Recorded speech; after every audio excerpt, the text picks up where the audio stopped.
going, guys? Mick here from Ghetto, back with another kick-ass beer review. Today I'm going to review my Redskin Porter. It actually come out probably a little bit more like a stout than a porter. Few issues. First being the purchased recipe or grain bill that I had for this particular beer was purchased through a buy, swap and sell page. Was told that it was only about a month old, although you don't know how it's been handled in a month, but crushed and stored for a month. The way it was, who knows? The only real issue I think I had with the particular recipe or that grain bill was that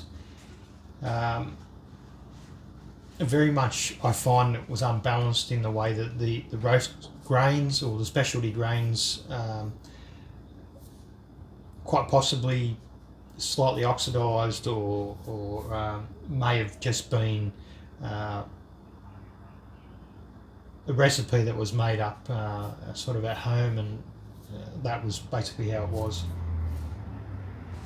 Other than a slight, well, I don't know if you describe it as astringency, but I find it's got a roasty bitterness off the back end.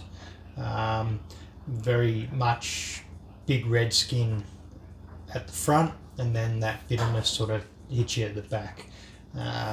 It's not necessarily a bad thing. It just means the level or the depth that it's at is more of just allowing your palate to adjust to sort of the initial roast sort of bitterness that comes off it. Quite happy with the way the recipe turned out regardless.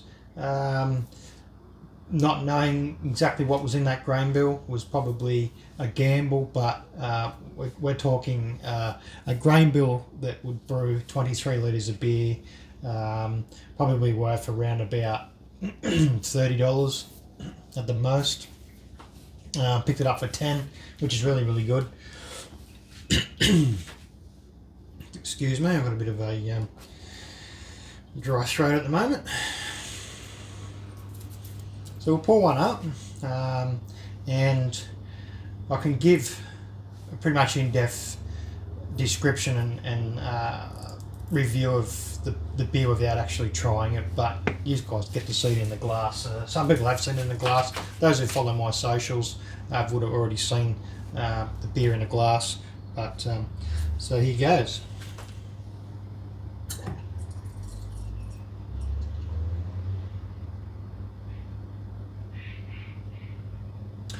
Pouring really well, loving the colour of it, like I say, but I find it is more like a stout.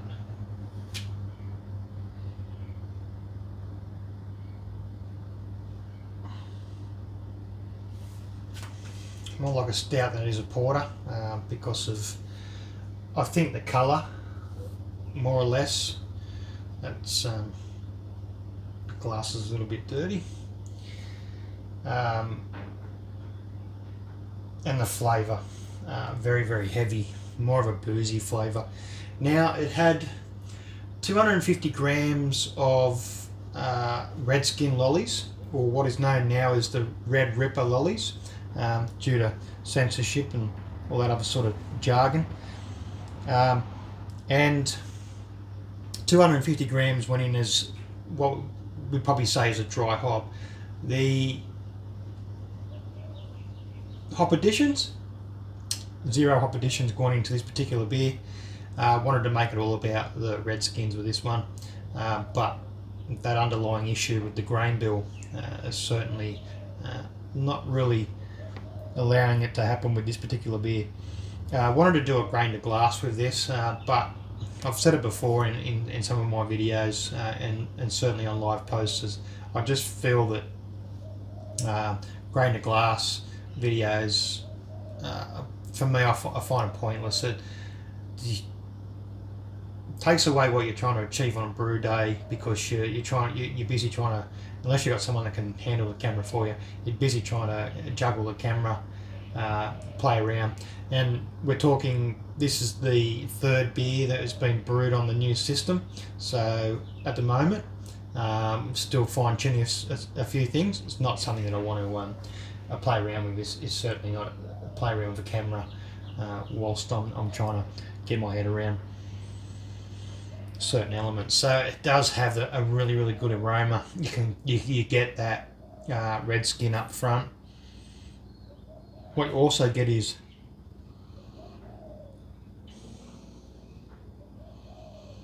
a little bit of booze, and you get that sort of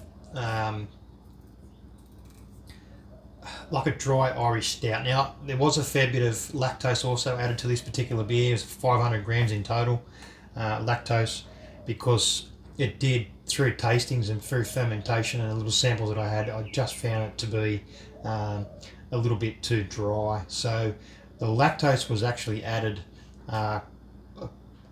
quite late in fermentation. I felt that it just needed something more to try and help balance it out. You introduce a little bit more sweetness into the particular beer that I didn't get from the red skin lollies. Only the second one that I've brewed all grain from that particular recipe. Originally we were doing red skin stouts, and this was sold to me as a porter grain bill. I feel that it quite possibly could have been a stout grain bill, but then again, the use of a particular grain, overuse of a particular grain, I'm finding is probably what's, not to keep going over what I'm saying, but certainly does have really good aroma, and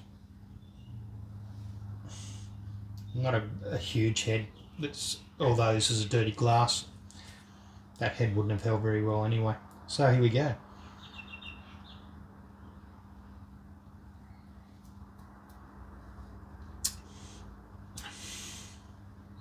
So initially you do taste that red skin straight up, and I've tried this beer at different temperatures as well,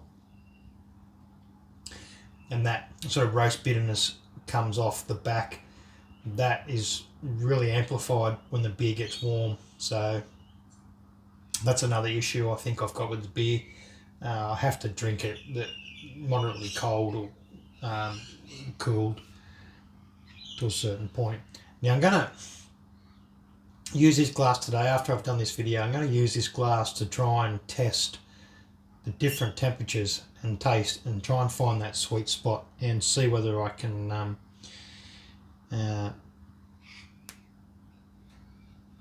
basically, when the new system gets built, we're going to try and have the two systems where we've just got dark beers that is being served at the optimum temperature for those particular beers, and the colder ones like your New England IPAs, standard IPA, West Coast saisons, pale ales, session ales, all that kind of stuff. You try and run with one standard unit, and the other unit will just have the stouts. That of course means I need to change which I do have into taps, ready for the other unit when it gets built. But other than that, yep, straight up red skin on the nose, red skin on the taste.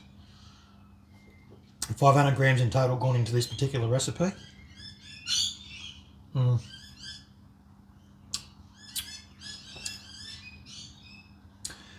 it's starting to mellow a little bit more. It's been in the keg for a little while. I feel that it's now time to maybe switch it up and change it to the fact that it is really drinking more like a stout than a porter.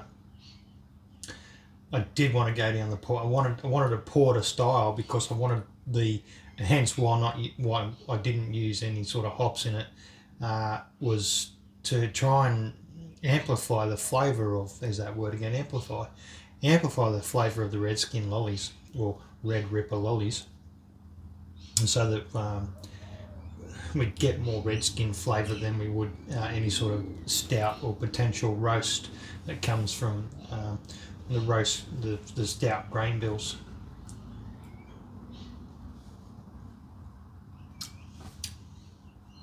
Enjoyable, yes. Just a little bit of time to get your palate around the initial sort of I wouldn't say shock, but that the roastiness that comes through. A little bit waxy in a way. I feel that it's genuinely is the grain bill. It's not to do with the red skins, because I've never sort of had this issue before. But anyway, it is still drinking quite good. Very boozy. I think the addition of the extra red skins that went into it has upped the ABV a fair bit. But certainly it's one of those, I think it's just a beer you sort of take your time with. Cheers.